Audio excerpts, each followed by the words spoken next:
Hallå, Kristoffer från Elbilsmagasinet.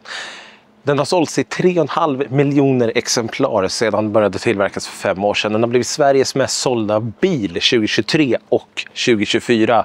Nu är det dags för en uppdatering. Det kommer vara förbättrad aerodynamik, komfort och teknik. Det här är nya Tesla Model Y Juniper.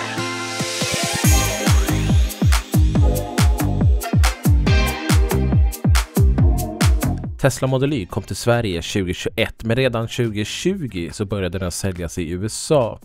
Bilen blev snabbt populär och 2023 så tog den inte bara första platsen i Sverige utan i världen som den mest sålda bilen, inte elbilen utan bilen.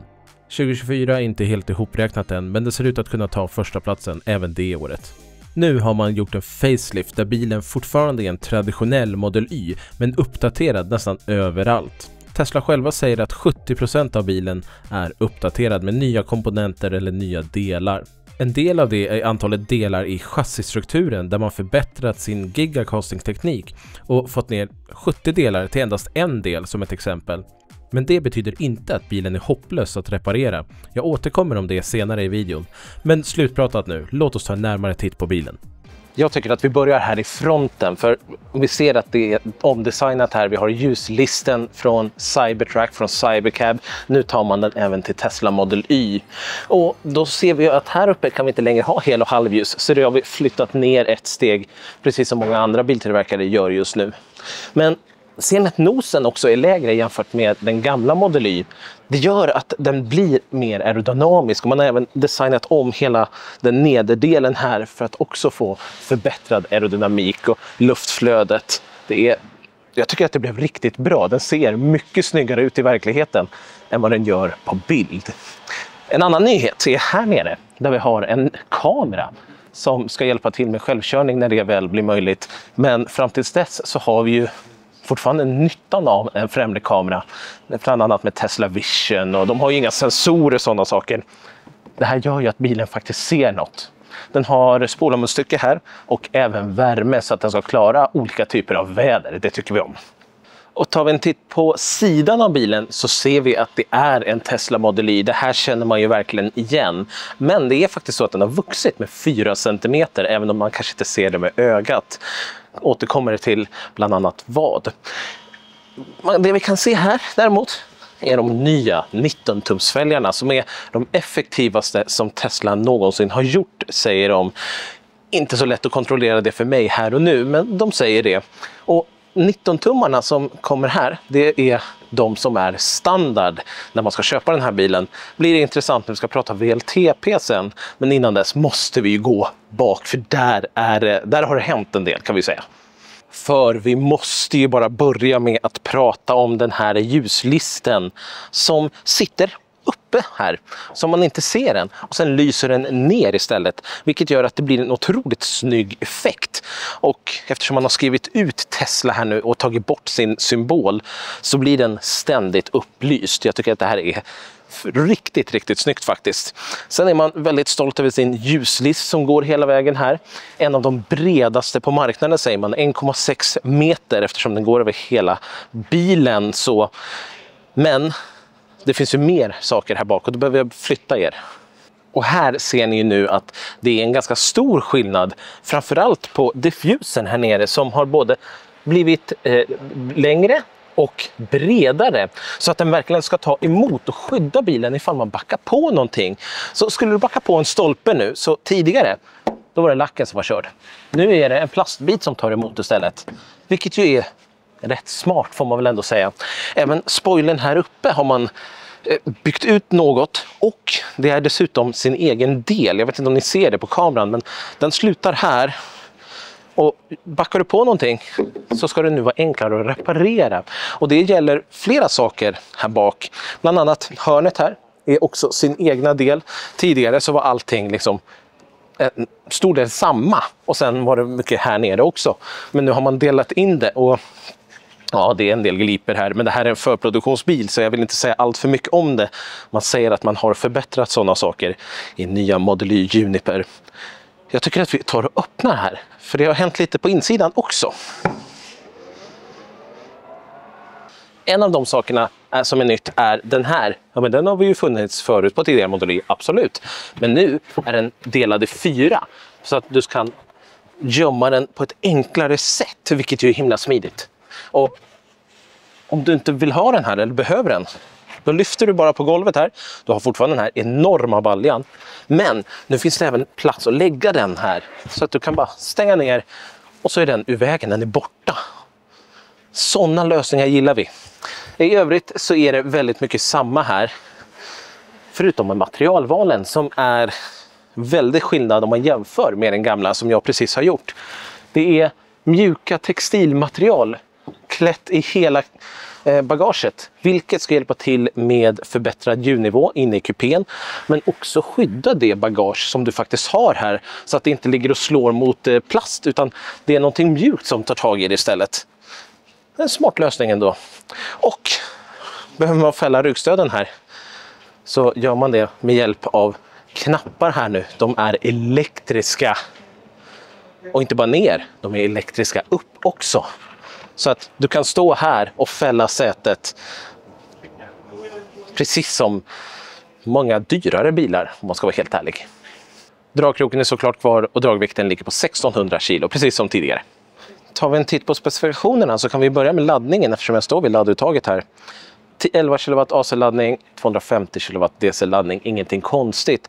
Det är precis som tidigare, och precis som tidigare så är det samma drivlina. Det är samma batteri, det är samma motorer, ingenting skillnad där, utan det man har jobbat på det är just förbättra kvaliteten, förnya tekniken och förbättra aerodynamiken. Och olika materialval gör ju att man kan jobba lite mer med vikten. Den här bilen väger 1997 kilo i tjänstevikt, vilket är 58 kilo lägre än den förra Model Y. Den har alltså gått under 2 ton, vilket känns som att de har jobbat med för att få till. Och när du har en bättre aerodynamik, du har en vikt som är lägre, vad får du då? Längre räckvidd såklart, 568 kilometer enligt WLTP, vilket är 35 kilometer längre än tidigare Tesla Model Y Dual Motor. Ja, men det är väl inte så mycket? Nej, men det är med 20-tummare. Den här kommer ju vara 19-tummare som standard, och av någon anledning så har man inte certifierat det med bilen med 19-tummarna. Och man har liksom inte heller någon siffra där, men man tänker sig strax under 600 kilometer typ. Så att det är väl upp till olika räckviddstestare att se vad man kan få med 19-tummarna. 568 kilometer, det är i alla fall med 20-tummarna som vi ser på hemsidan. Vilket jag tycker är intressant. Och när man väl ska öppna bilen här, man vill låsa upp den, då gör man ju det med mobilen. Det är ju sedan gammalt en Tesla. Men nu har det stöd för Ultra Wideband, vilket är både säkrare och bättre. Så att förbättrad upplåsning med mobiltelefon, ja tack. Tar vi en titt på sätet här så har det blivit längre. Alltså vi förväntar oss mer stöd när vi sätter oss här. Så då gör vi väl det då. Klättrar in i bilen här. Så ja, alltså det här är ju ett bra lårbensstöd. Jag sitter otroligt bra faktiskt. Jag har inga som helst problem att ha fötterna under sätet. Då är den här stolen inställd som jag vill ha den. Jag är 180 cm lång. Jag skjuter ner den i botten. Och det känns som att vi kan flytta in där under. Det är otroligt mycket plats. Takhöjd. Om jag sitter så här så jag är inte en näve, men 3,5-4 fingrar, någonting sånt. Upp till glastaket som vi fortfarande har. Stora rutor. Det är dubbelglas. Det är faktiskt dubbelglas överallt här, så att akustikglas, så att vi ska få förbättrad ljudkomfort inne i kupén, förutom alla andra övriga ljudisoleringsuppdateringar som man har gjort på bilen. Man har ju gjort det på Tesla Model 3, nu kommer det även på Model Y. Tar vi en titt runt här då, så förutom att vi har breddade eller längre säten som det är värme i såklart, så har vi det vanliga armstödet med mugghållare här. Vi har en 8-tums skärm som sitter här, och den kan vi numera styra dels vår egen värme, vår egen luft, klimat här bak, men också titta på film, spela spel, sådana saker, precis som vi kan göra i Model 3 Highland. Och den här skärmen, den har stöd för dubbla Bluetooth-hörlurar, vilket betyder att du kan ha 2 barn sitta här, Båda sitter med varsin Bluetooth-hörlur och hör och ser samma sak. Behöver man ström så finns det 2 USB-C här. De är på 65 watt vardera. Så har du istället 2 vuxna som sitter här bak, så kan de sitta och jobba samtidigt och ladda därifrån. Någonting som tydligen är nytt, som jag inte alls hade tänkt på gamla Model Y om jag ska vara helt ärlig, det är att vi nu har fickor här. Det är någonting som många svenskar vill ha, berättade den Teslas pressansvariga här. Och hon var jätteglad över att det dök upp där. Materialval. Klara förbättringar jämfört med tidigare. Det är veganläder, men det känns otroligt trevligt. Det är inget plast någonstans. Jaha, dörren var öppen. Inte konstigt att den gick upp då. Och högtalarna har blivit bättre integrerade. Det är fortfarande inte skrammelplast även om jag är här nere. Vi har fickorna, dörrfickorna här. De är klädda i filtmaterial så att det är mjukt och fint där. Det är, när du har någonting som scrollar runt. Här hittar jag även en liten lucka som man kan dra i. Och då öppnar man bakdörren mekaniskt. Det gör du alltså inne i fickan här nu. Blir Peter Esse och många andra glada. Men överlag, det här känns som ett av de bästa baksätena faktiskt. Det är otroligt härligt. Och som en avslutning, eftersom det här är elektriska ryggstöd, så har vi knappar på sidorna som vi kan höja och sänka på det här viset. Det låter lite sådär, men det har jag fått höra att det är på grund av att det är en förproduktion. Här uppe har vi inga dörrhandtag. Det brukar jag vilja ha. Men vi har krokar i alla fall, så vi kan hänga kläder eller vad det nu är. Ska vi ta och hoppa fram då? Ska vi hoppa in här då? I nya Model Y. Kan vi stänga till här? Kan vi höja rutan också för att få lite bättre ljud? Och då ser ni ju att den här designen, den kommer ju från Tesla Model 3 Highland. Vi har ljuslisten här framme. Vi har den här nya designen. Det är ju säkert plast, men det känns ju lite kartongmässigt. Men du ska inte röra det, du ska bara titta. Och då ser det snyggt ut tycker jag. Mycket bättre än träinteriören, men jag har aldrig tyckt om trä i bilar. Gillar man det så kanske man föredrog den förra. Skärmen säger man är något omdesignad. Den är något större, men framförallt så har den ny hårdvara som ska göra att den är mycket mer responsiv och ja, möjligt. Det här kommer man säkert märka om man kör en Tesla Model Y dagligen på ett annat vis än vad jag gör. För jag märker, alltså jag tycker ju att Tesla överlag är väldigt snabba. Men det här är ju, ja det här är ju riktigt bra alltså. Ja, så nu. Om jag skulle navigera till Göteborg. Jag är i Stockholm just nu. Kommer den säga att vi kommer hela vägen då? Jag har 78% i batteriet. Nej, den säger att vi ska stanna och ladda i Mantorp i 25 minuter från 18. Ja, strunt samma. Det är i alla fall så avslutar rutt. Det går väldigt snabbt. Ska vi se hur det ser ut på den nya frontkameran då. Så har vi lite spolarmunstycke där också. Då kan vi välja bak på det här viset. Ja, snyggt. Jag lär mig ju precis som ni här nu också. Men det är väl vettigt sätt att göra det på, får man väl ändå säga. Men ingen 360-kamera, det är ju lite synd. Det hade jag velat haft. Ratten, den är precis som i Tesla Model 3, men med en skillnad. På den här sidan sitter det en spak. Och det är en blinkerspak. Man har alltså behållit den på den här sidan. Helt rätt beslut tycker jag. På den här sidan har vi ingen. Utan vi sköter vår körning med skärmen här så som vi gjorde tidigare. Men just att vi har blinkerspaken, det är otroligt uppskattad. Och jag tackar dem starkt för att de har gjort det. Det är det enda den gör. Det finns inga knappar på den eller någonting, utan det enda den gör är att blinka. Och ja, den blinkar. Ingenting konstigt. Autopilot, sådana saker, det gör vi på ratten. Precis som i Model 3. Och sen har vi ju olika funktioner på lite olika ställen. Helljus och spola vindrutan, sådana saker. Känns trevligt och bra. väldigt tydliga sömmar här bakom. Kände jag på Model 3 också, Highland.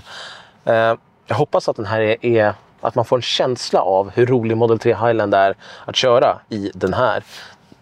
Det får vi ju se en annan dag. I övrigt så känner man igen sig om man har suttit i en Tesla tidigare. Vi har samma fickor här, vi har mobilladdning. En skillnad som är att det inte är så mycket, eller det är inte lika mycket plast nu. Det är liksom äkta aluminium här. Man har alltså bytt ut materialvalen från plast till aluminium på många ställen. Och rent allmänt så är ju hela interiören förbättrad. Mycket snyggare, man jobbar mer med veganlädret och tyg, olika typer av textiler istället för hård skrapplast. Jag ser ingenstans här där vi har pianolackad plast till exempel, högblankig plast. Jag ser inte det. Det finns liksom inte i den här bilen. Här nere så har vi filt textil hela vägen ner. Även på dörren har vi liksom mjukare material, inte hårdplast. Och sen så kommer vi hela vägen ner och där har vi mjukare material också. Det här får vi inte i nya Audi Q6 till exempel, eller BMW i5 för den delen. Stolarna måste vi också prata om. De är också nya. De är samma som i Tesla Model 3 Highland. Mer skålade, mer att de kramar dig. Jättesköna tycker jag att sitta i. De här nackproblemet som jag har haft tidigare, det är borta upplever jag det som. Och nämnde att de är ventilerade som standard. Jajamensan. Jag hade jättegärna, känner jag, velat haft ett lårbensstöd här. Det hade varit pricken över it. Men det får jag inte. Det är lite synd. Det man själva säger är att man har jobbat med att få till en högre kvalitet på interiören. Att man har jobbat med att få till en bättre ljudisolering. Och allt det utan att öka kostnaderna. Så att man har försökt göra bilen mer premium utan att man ska betala premium. Men en bil ska ju köra, så även om jag inte kommer göra det idag med den här, så säger Tesla att det är en otrolig skillnad på körupplevelsen. Den här bilen har ett styvare chassi, man har även omarbetat fjädringen och dämparna, de kommer från Tesla Model 3 Highland, så det är samma dämparteknik som fanns där som nu sitter i den här bilen. Och det tycker jag är en klar förbättring, för Model 3 Highland, det är en bekväm och kul bil att köra.